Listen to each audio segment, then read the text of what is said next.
All right, 3, 2, 1. We are recording. Hello and welcome to the Avanti Entrepreneur Podcast.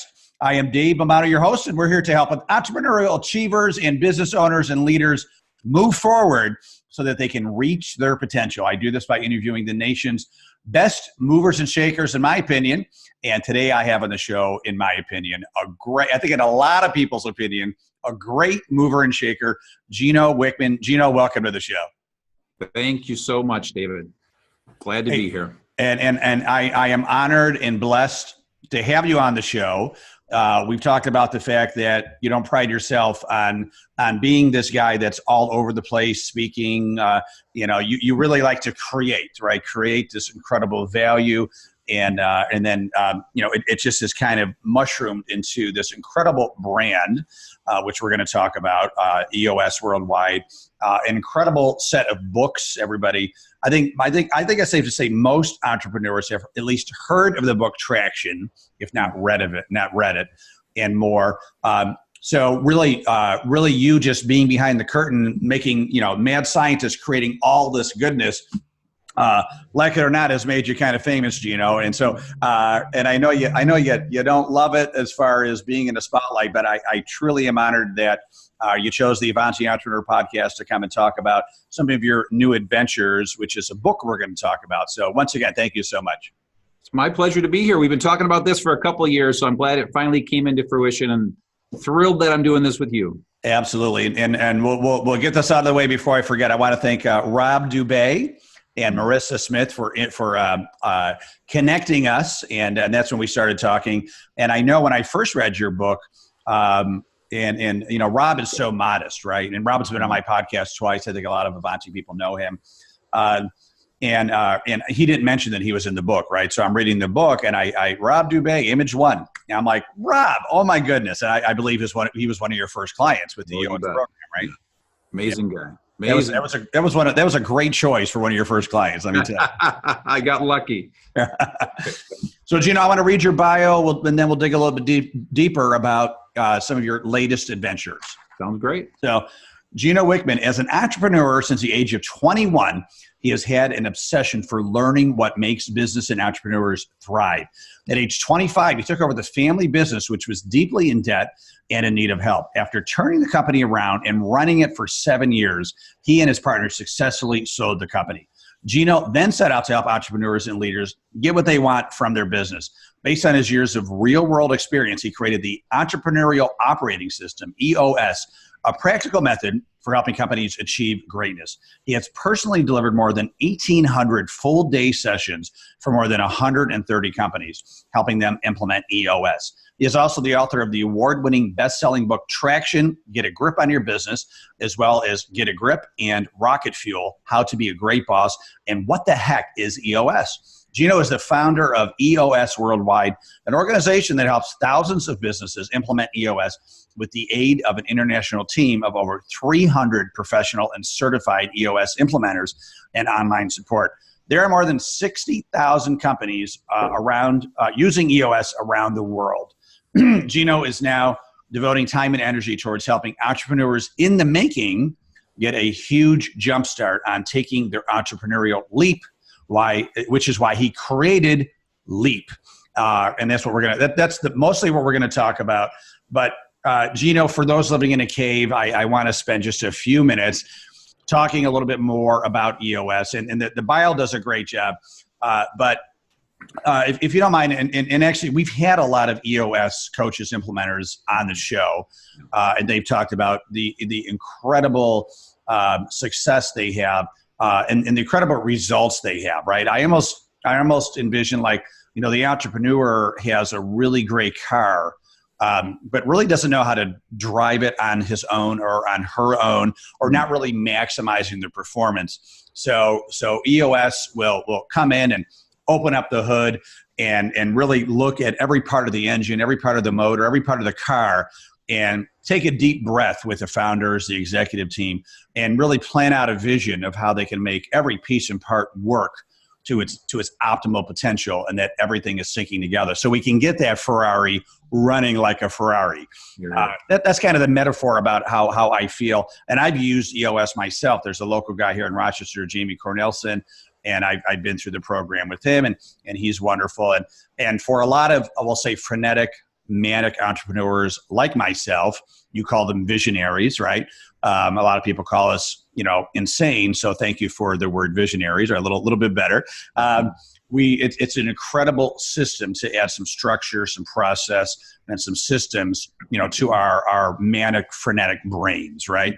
And I was calling Jamie. I go, wow, you're almost like a Roy to my Walt, right? Like Walt would always say, like, thank God for Roy, right?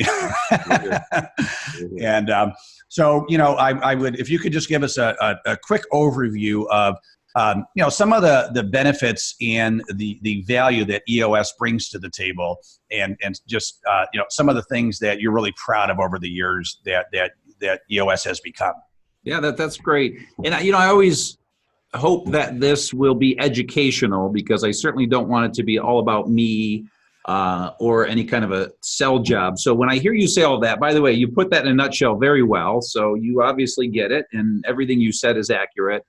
And as you're talking, it makes me think about, I want to go all the way back to the beginning, because we sit here today with this great system called EOS that helps entrepreneurs get everything they want out of their businesses. And it's not like it was this moment where I said, I'm going to create EOS, and I set out and created EOS. So the learning, I hope, because, a lot of entrepreneurs are listening to this, is it goes all the way back to a passion for wanting to help entrepreneurs and wanting to help them get everything they want out of their businesses. And so the point I'm trying to make here is our target market at EOS Worldwide is that entrepreneur, that entrepreneur that built a privately owned company, 10 to 250 people typically, and most of these entrepreneurs, they're frustrated, and it's tough, and it's challenging what they're doing. And so the whole focus is on making their lives better, giving them more freedom. And so 20 years ago, when I set out to do that, it wasn't EOS, it wasn't a system, it wasn't the tools that they were. And so what I did for 5 years in working with clients like Rob Dubay, I practiced on these people for 5 years. I did 500 full-day sessions. And what would happen is, it was a matter of just testing and honing and refining tools and ideas and figuring out what works. And so shoot forward 5 years later, that's when EOS ultimately was EOS and the 6 key components, and taking a holistic approach to helping an entrepreneur build an amazing company, going to the root of all of their symptomatic issues and solving them, and then shoot all the way forward to today. Like you said, we have 300 EOS implementers all over the world, making a huge impact on these entrepreneurs. And at the end of the day, it's all about those entrepreneurs. And so we're obsessing all day, every day about that target market, which is our target market. As every entrepreneur out there listening should be doing, is know your clients better than they know themselves, and you will put a dent in the universe. So long answer to your question, but there's the answer to your question. No, I love it. And I think what EOS and all of your implementers bring to the table is that, so if you're going to do it right, and I've applauded you for what you've done, it is the ready, aim, fire approach. And so many people like myself that are those visionaries, we get that mixed up, right? Ready, fire, aim, fire, fire, fire. I mean, fire is somewhere before where it's supposed to be. And in fact, I always say it wrong. I'm like, ready, fire, aim. I'm like, oh no, it's ready, aim, fire, so I can't even say it the right way. And you guys bring that approach where it's like, all right, before we fire, let's get the ready aim. Yeah. And it's not always enjoyable or natural for a visionary entrepreneur, but you guys really implement that process to make sure that before we're spending a lot of money, spending a lot of time, bandwidth, all that stuff, that things are lined up the right way to have the best shot of success. So love the work that you're doing. You're doing some great work in the world, and congratulations. Thank you. So that being said, you made your dent in the universe with EOS, and you could have spiked the ball and said, "Hey, this is great. I'm going to go golfing, take it easy a little bit more." But instead, Gino 2.0, maybe we'll call it, right? You decided to dig into a new project called Leap, and I love that because one, one of the things I always say with people that want to start a business and they're scared is, leap and the net will appear, right? Love that quote. And it's scary, right? It's scary, but it is amazing how the universe will line up when an entrepreneur, will take that step to make it happen, especially if they're surrounding, like you say in the book, surrounding yourself with a team that can help you, support you, and kind of, supplement and complement your strengths and weaknesses, right? So, tell us about this new project, Leap.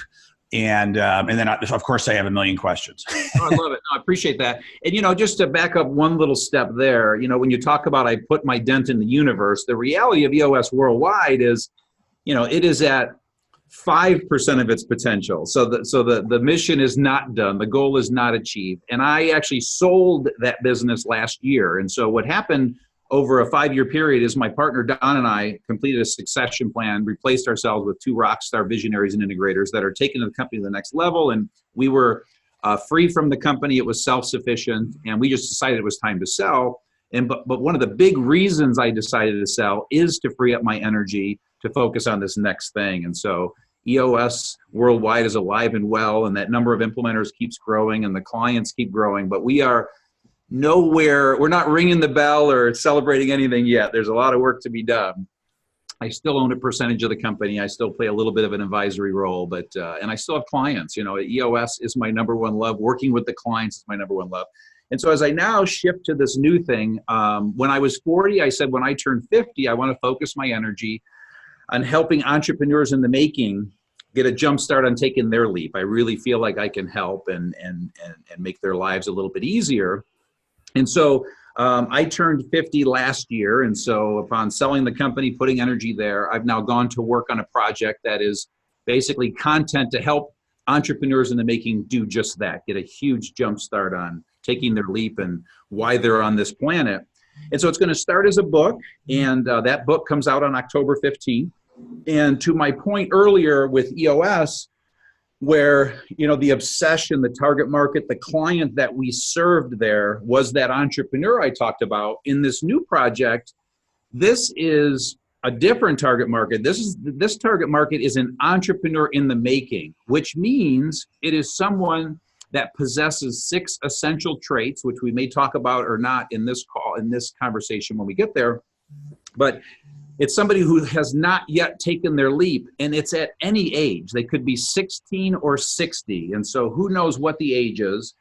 But it's somebody that possesses these traits, these characteristics, and where it comes from is we teach what we needed the most. And so when I was 18 years old, an entrepreneur in the making, I felt lost and confused and disoriented, and all my friends are going off to college and getting careers, and I just wanted to go make money and just, I thought different, I felt different.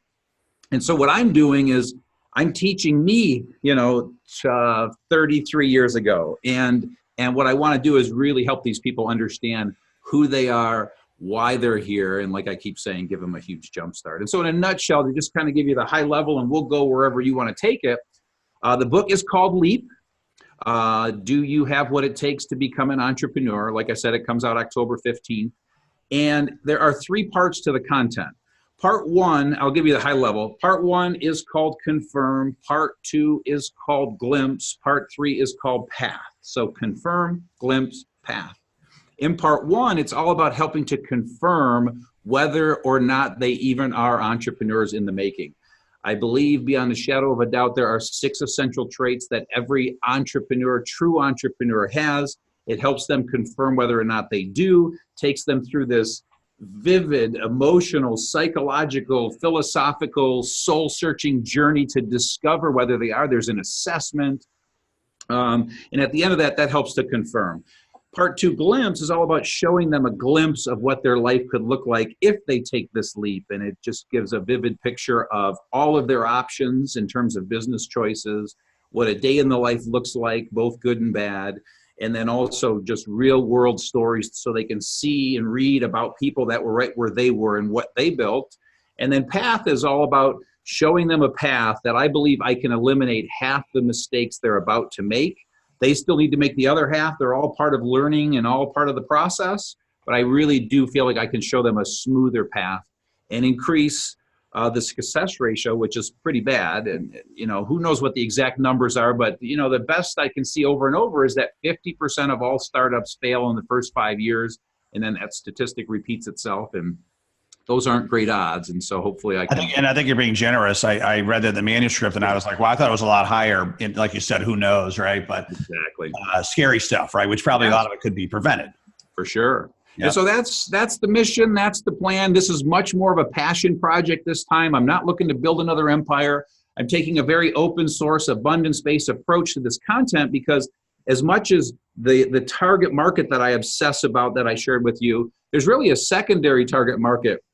And it's the people that care about these people. And so it's guardians, parents, professors. So whoever is out there helping entrepreneurs in the making, I want to help give them a content and a curriculum that just makes their lives a little bit better. So it's the parent that is wrestling with if their kid is an entrepreneur. It just helps them, teach them better and faster, and lets me do all the heavy lifting for them, make their lives easier, let them be the heroes, and that's the master plan. Yeah, it's Rick. Well, I'm kind of chuckling over here when you said you're not planning on building an empire because if I remember correctly, you weren't planning on building an empire with EOS, but as we talked about in our pre-interview, one of our favorite quotes, Viktor Frankl from Man's Search for Meaning, don't chase success, create value, and success will find you.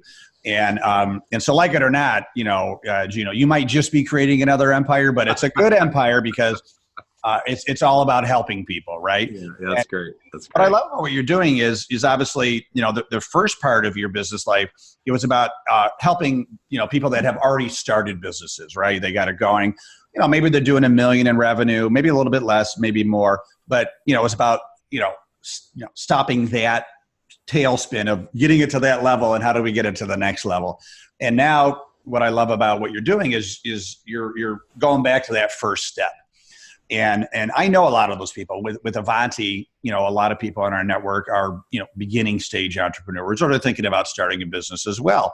And it's a very scary stage. There's a lot of self-limiting beliefs, and in your book you talk about, some of those self-limiting beliefs may be like, well, I didn't finish college, right? And you talk about all the, Walt Disney. I mean, all the famous people that either didn't go to college or, didn't finish high school, right? So it's trying to take some of these self-limiting beliefs off the table. And actually saying, well, and actually you're in good company by not finishing college sometimes, right? Exactly. And again, you could try and find, research, look up all of the tangible data and facts that say, here's what makes an entrepreneur in terms of, all those things you're talking about, whether it's education or background but my experience, 31 years in the making, almost 3 decades, I should say, is it's 6 essential traits. No matter where you come from, what your upbringing, what your education, whether you went to college or not, it's 6 essential traits. It's nothing more than that. My humble opinion and experience. I'm just speaking from experience. Sure. Well, 30 plus years, I think the credibility of experience is there. So tell us about the confirmed phase. Entrepreneurs, are they made? Are they born? And then I want to dive into those 6 traits too.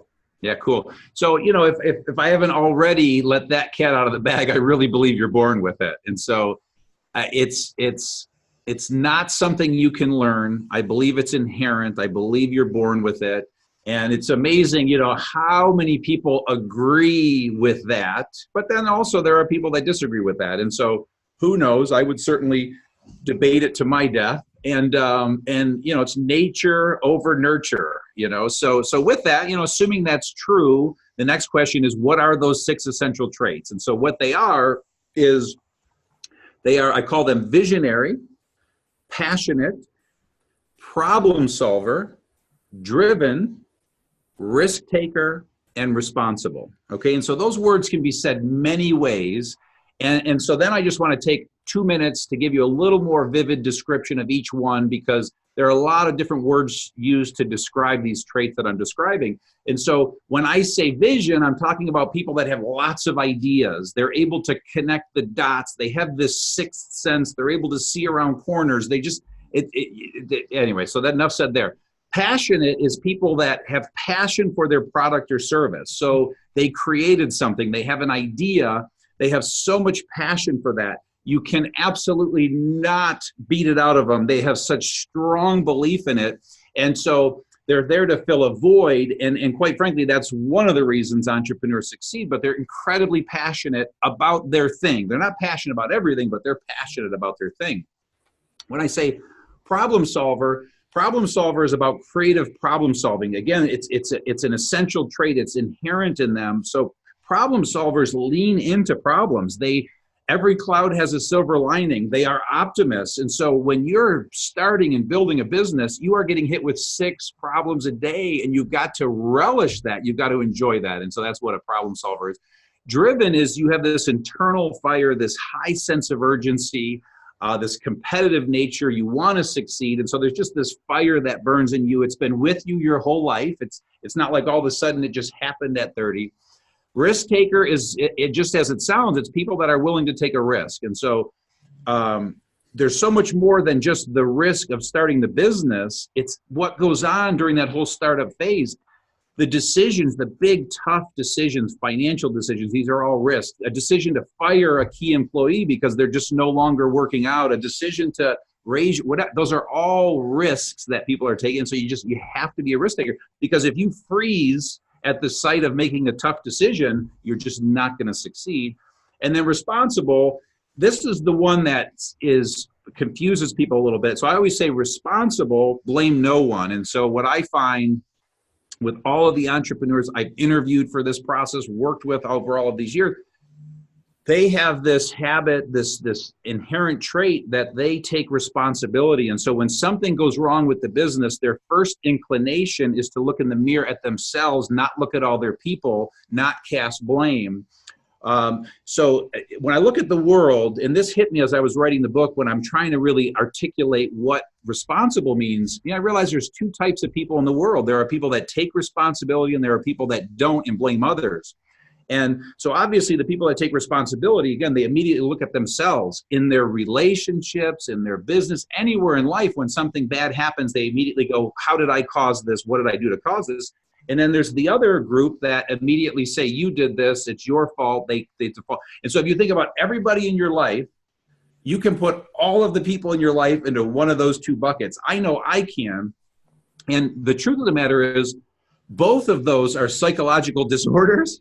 And I'm not saying that the person that takes responsibility for everything, that's entirely healthy, because it's not entirely healthy. All I'm saying is it's an entrepreneurial trait. And if you don't have that trait and you default to blame, it's going to be really hard to have 50 people that you're responsible for anyway, let alone 1 person, 2 person, 3. So I tried to do that in 2 minutes, but that didn't work out so well. But those are the 6 essential traits. Fantastic. Well, and to expand on that too, I mean, you do see some leaders that are blaming others and not themselves, because they won't go look in that darn mirror and say, Exactly. What was my role in this situation? What did I do? Even if it was pretty blatantly, someone else's fault, quote unquote, but how did the leader allow that situation to happen in the first place, right? Exactly. Is it a people problem, or is it a process problem, right? Exactly. And then, and I think the toxic leader that's going to blame everybody else is never truly respected, and therefore will never grow to, his or her true potential, right? Exactly. They might get to 3 or 4 people, that are sycophants and just the bullets all day long, and so that it's not, they'll build something, but they're not building what they want to build. Yeah, that's terrific. And just to back up what you said in the beginning, and that was a risk to say that about entrepreneurs born or made, because I think there's a lot of people trying to be touchy-feely and say, no, it could be made as well. I tend to agree with you. Like, I will raise my hand and say, you know what, if I lived in communist Russia and they forced me to be an engineer, I would be a terrible one, because I wasn't born to be an engineer. I wasn't born to be an architect, right? Not in my brain. Right. And I agree with you too. I think, like, someone asked me a couple of years ago, actually now, like, when did you know you were an entrepreneur? And then I thought about it for a while, and this story came up. So I live in Rochester, New York, upstate, and I was 6, right? So it's February in Rochester, and you might think of snow, and you'd be correct. Mm-hmm. And I remember we were on break, and I told my parents I wanted to go make some money because I was bored, and I grabbed my shovel, and I went door to door to shovel driveways. Well, it's already February, so, very nice people, nice little Dave who's 6 and kind of cute, right? But, oh, Dave, we already have a service, or, my kids do it, whatever. They were all set. And I remember like walking back feeling a little dejected because I had no money in my pocket. And then I had an idea to change the rules. And I said, I'm a cute little 6-year-old, right? So I went to the next street over where they hadn't seen me yet. And my idea was I was going to shovel the driveway first, right? So I shoveled the driveway first. Then I went to the door and held the shovel a cute little way, tilted my head. Hi, I'm Dave Bomano from the other street. I just shoveled your driveway. Every person, except one, and I'll remember who it was, but every person, $1, $5, one couple gave me $20. Wow. I came back with loaded pockets, right? And so I'm like, that's probably when I should have said, Dave, you're going to be an entrepreneur, right? and I talk about that in the book as well. I mean, if you look at these successful entrepreneurs, in almost every case, I want to say every case, that's what they did between ages 5 and 18. They were doing money-making ideas in school and things like that. And there's some great examples in there. But to what you said, I know that it's controversial to say you're born with it. And I also know that I'm going to break some hearts with this book because, imagine the people that go through the confirm step and confirm that they're not. But I take no pride in that and no pleasure in that. But if my take on that process is that I'm helping both people. I'm helping the entrepreneur in the making that is realize they are and show them a life that they were born to do. And for the one that isn't, I'm saving them 5 to 10 years of hell and suffering. And I really feel like I'm doing them a favor. And then I talk about in a small way, options if you don't have the traits. And I go through a few scenarios. But bottom line is, if you want to be in the entrepreneur game and you don't have the traits, then partner up with a true entrepreneur. If you want to be in that crazy, wacky, wild, and crazy world.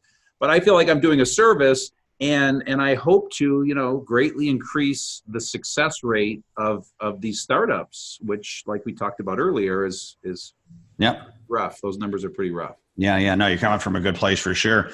So part 2, let's dig into part 2 a little bit, which is glimpse. Mm-hmm. So if you don't mind, tell us a little bit about that. Yeah. As I mentioned, there's it's kind of 3 things in there to really oversimplify what's in there. The first is showing that entrepreneur in the making all of their options, meaning businesses, industries, sizes. It's helping them to really decide what they're drawn to, because every entrepreneur cannot succeed in every business. So it's not like if you're an entrepreneur, you're going to be successful in business. You've got to decide what you're drawn to. And it's things like, are you more of a B2B person or a B2C person? Those 2 worlds are so different in business. And so you got to have some clarity around that. All of the types of industries that are available to you as an entrepreneur, getting clarity around that. Are you a product person? Are you a service person? Those are 2 completely different worlds. And then what size is important to you? Do you want to build $1 million company, $1 billion company?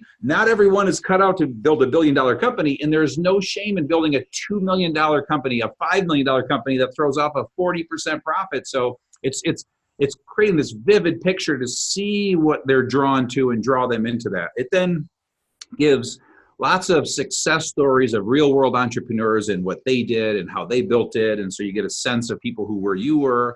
And then I show a day in the life, both a day in heaven and a day in hell. I show them kind of the ideal scenario and the worst case scenario. And on there's the dream and the nightmare. In the nightmare scenario, I then offer up 8 mistakes to avoid that nightmare scenario. But I want them to see the contrast.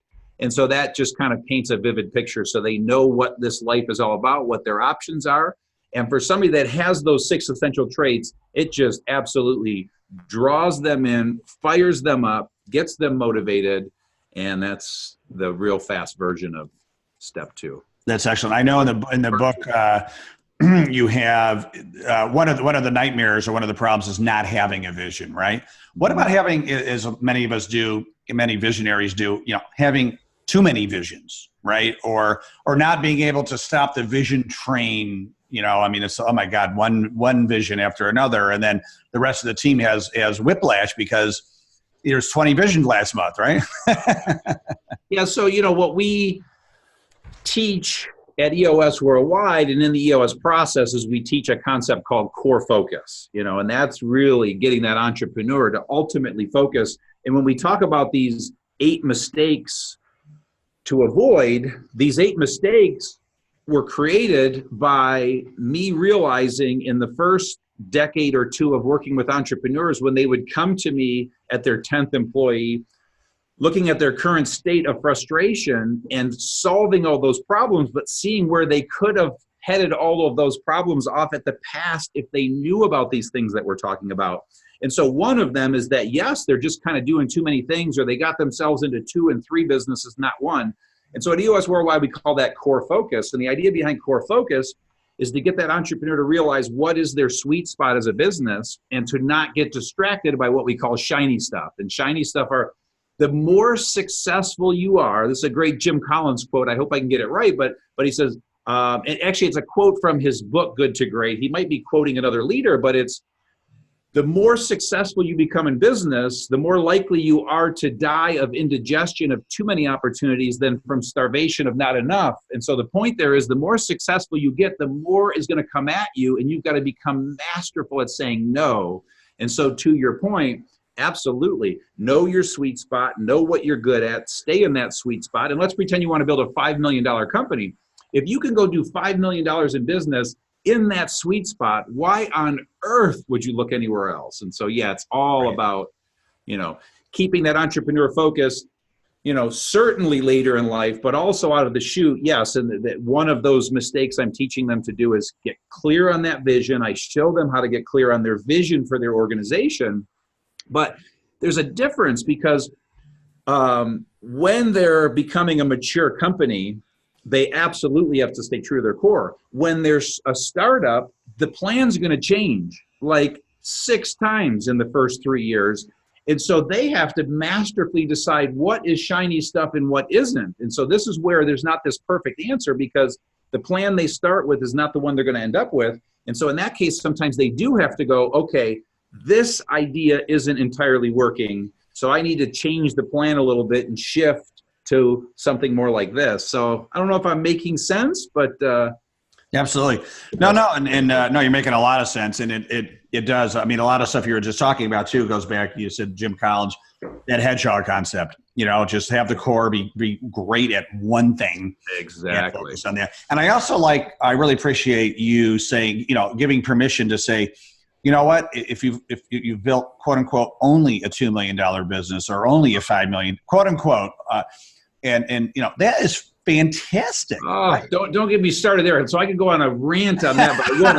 I'll do a mini rant, because it is so impressive when an entrepreneur builds a $2 million company, and just a $2 million company maximizes the profit. I know businesses, they're making a 50% profit margin. And they stay true to their core. They love what they do. They're happy. I mean, that is respectable. That should be admired. That should be relished, worshipped, whatever the word is, because building a $1 billion company is not all it's cracked up to be. It makes me crazy when these entrepreneurs talk about wanting to build a $100 million company, because I ask why, and it's never a good reason. It's ego mostly, right? They just don't get it. And now, some of the happiest people I know have $3 million businesses. They're making $200,000-$300,000 a year. They have time for their fitness, their family. I mean, their friends, and they've got like the best life ever, right? And are they happier than the guy running the $1 billion business? Probably. Exactly. And so in that, we're using 2 million as the example. I would use that example for 5 million and 10 million. There's no shame in a $2, $5, $10 million business. And I would suggest, so let's pick a number in there and say a $7 million company. You're focused on your sweet spot. You've got great people around you. You are still fighting a war every day. You're still getting your ass kicked every day. Competition is figuring you out. And so the day you think you got it figured out is like the beginning of the end. So even at a $7 million company, that doesn't all of a sudden mean it's easy. There's nothing easy about it because people are ever changing and clients are ever changing. And so it's still a lot of work at 7 million. So hey, for what that's worth. Yeah, no, thank you. Thank you for saying that because I think we see the cover of, Inc. and Forbes and Fortune and oh my God, I want that Ferrari and I got to have $1 billion business to do it. And if I'm not a Uber type of CEO, then I'm a failure, right? Yeah.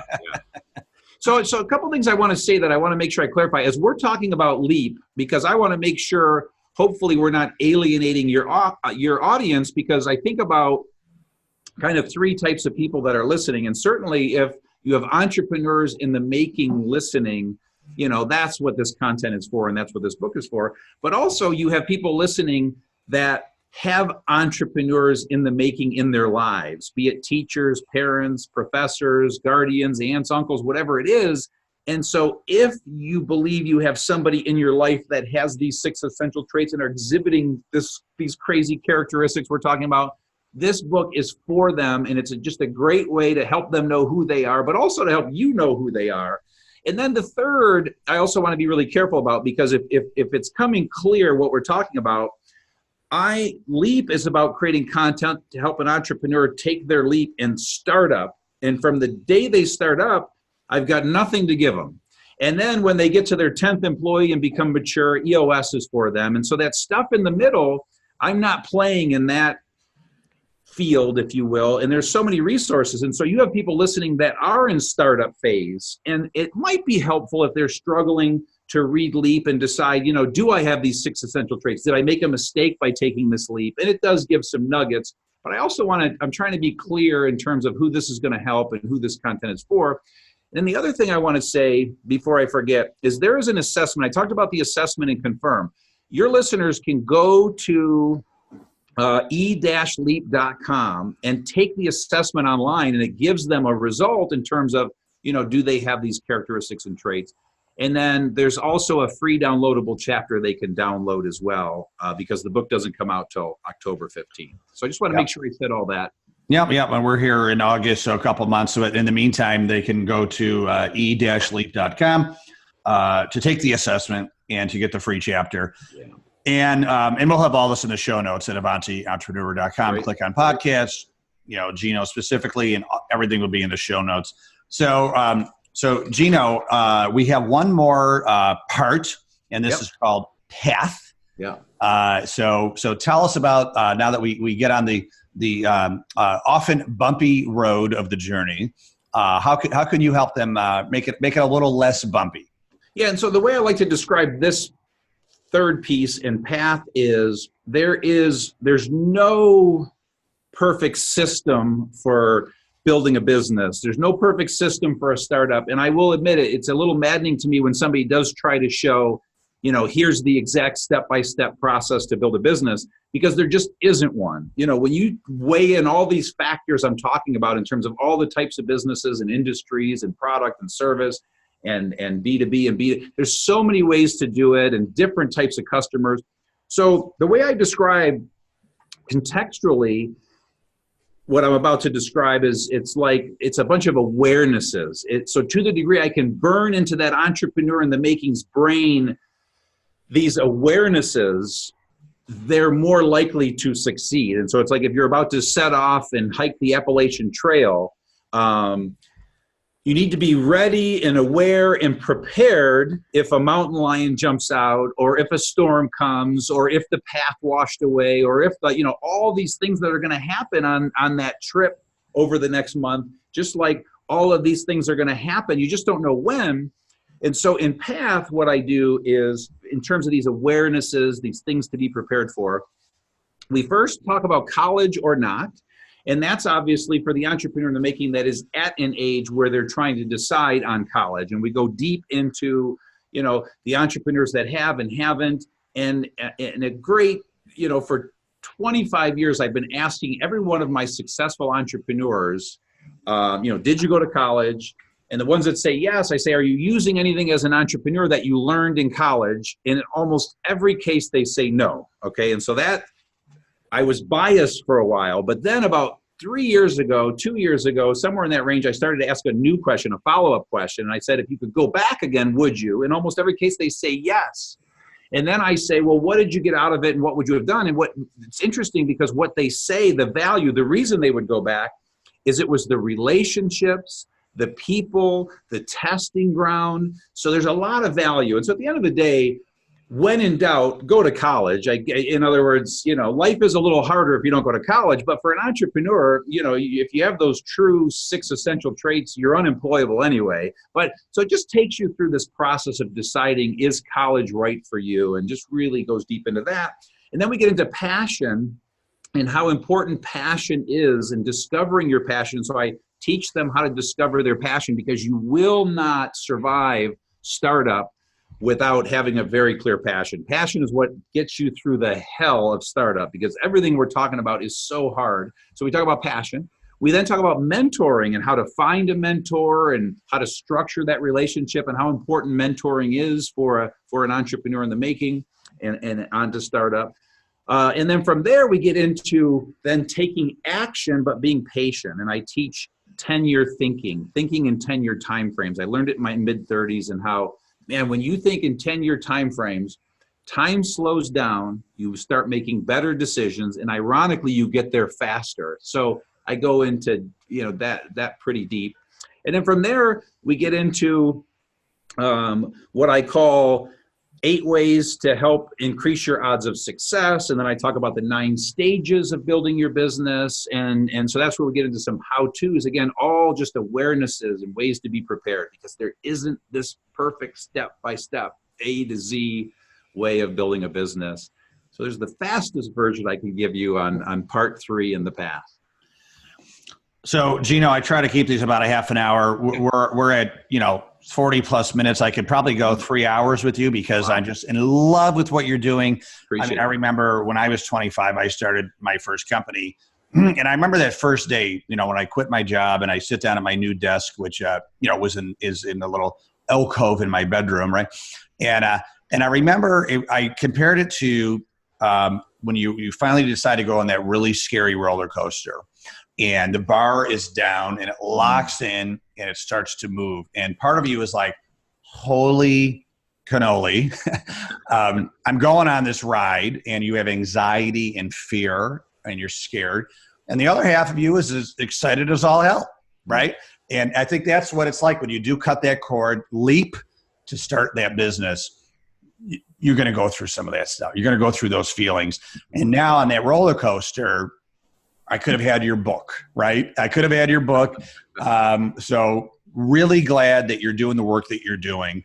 Once again, we're going to have everything in the show notes, but I just want to tell everybody one more time, go to the website. It's e-leap.com.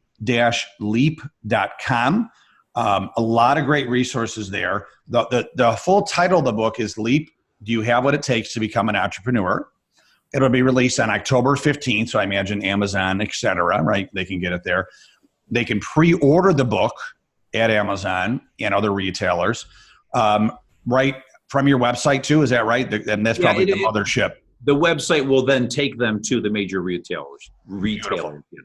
Excellent. So that, and then also remember, Avanti family, that you can get a free chapter of Gino's book by going to e-leap.com. Gino, really such an honor. I've been a big fan of your work over the years. You've helped me tremendously calm down my mad scientist, frenetic, visionary stuff, and I truly appreciate it. And congratulations on this new leap for you. And I know you're going to make some great impact, and wishing you continued massive success. Thank you so much. Great to spend time with you. Absolutely. And I also want to thank the Avanti listeners, viewers, once again, honored by you giving me your time to learn and grow. Always more resources. We have over 140 podcasts now at AvantiEntrepreneur.com. A lot of resources there as well. AvantiEntrepreneur.com. Thanks again, Gino. Thank you, Avanti family. Make it a great day and stay awesome.